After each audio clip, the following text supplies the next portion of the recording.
and the gain is motherfucking max. Think it just blew the fucking amp. What the fuck? So I've scored the ever so popular Power Acoustic Razr 2500. I didn't know anything about it. I got it in a trade deal. Wasn't even really worried about it. But I got it and it's just been sitting on a shelf for quite some time now. Right off the bat, I noticed on the back it says Made in Korea. Pretty fucking cool. I don't know if that's xenon, but either way, it's probably better than China. And then I started noticing when I'm looking on Facebook Marketplace, there's like 1 million on there. I guess because Walmart sells them, everybody's got one. These and the Power Acoustic Gothic subwoofers, they've gone crazy. I think they actually stopped making this and now they offer a 2300. It's probably about the same thing. They also have a 3500. I almost sold it today. I put it on Marketplace for 70 bucks. And a guy in the next town over who couldn't spell the fucking town he lived in said he wanted it. And then he was trying to like get the price down. He asked if it had a bass knob. I said no. And he acted like I was a fucking dumbass.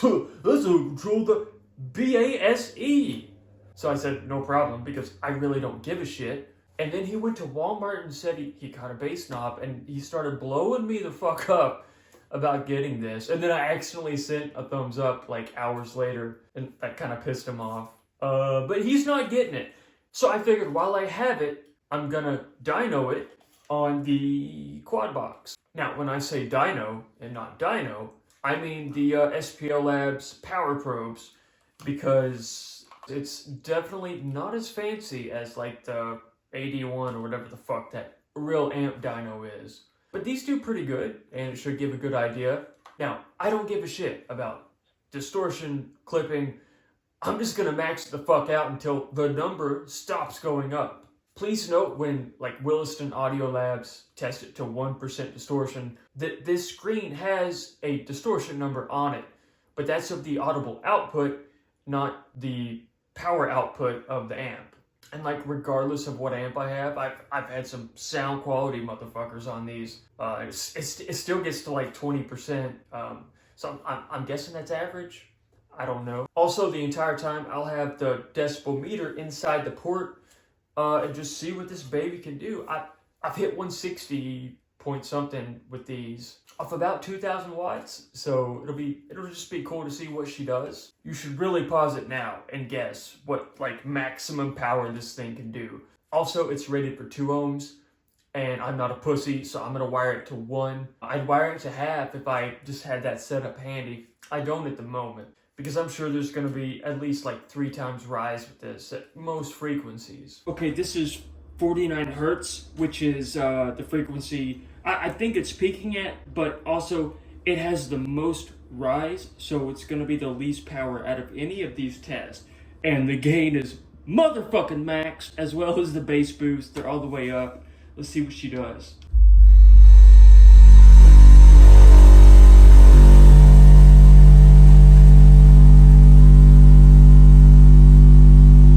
So I got to volume 20. And any more than that, it just stopped really gaining. So, all right, now let's try a low frequency. Okay, this is 31 hertz. Let's see what she's got.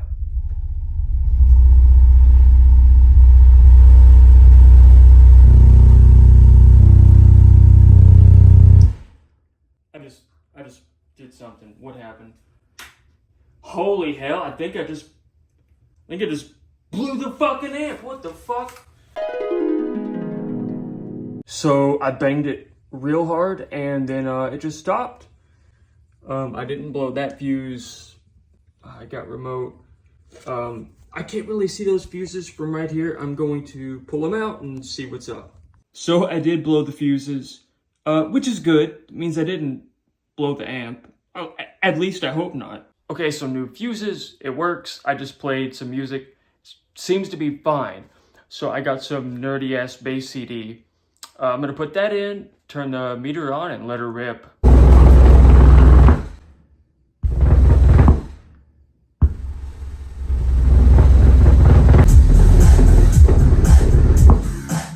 It went into protect. I've still got the gain maxed out, so it's probably not too healthy on it, but she's banging.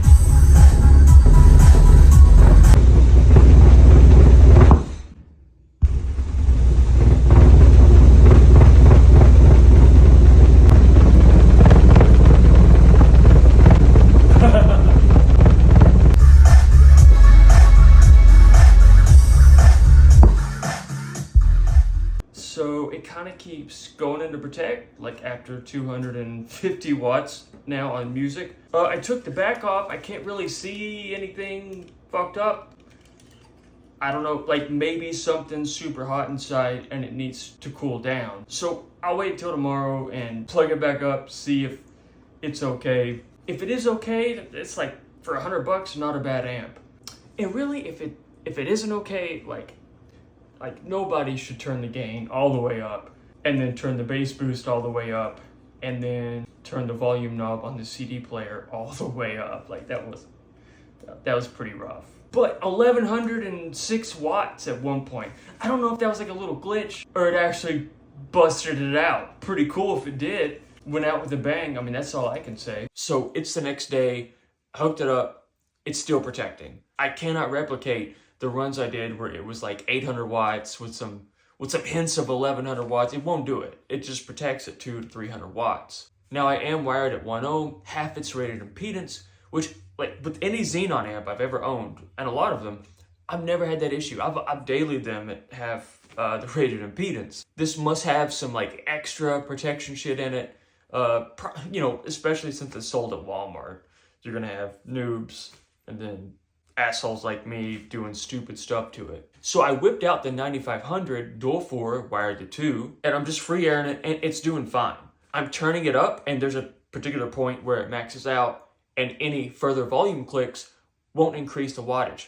And I keep going, and it still doesn't protect. So I guess it's fine if it's being used like it should be, properly. So at this point, I gotta give it props. Like it's not something anybody's gonna use to win a competition with.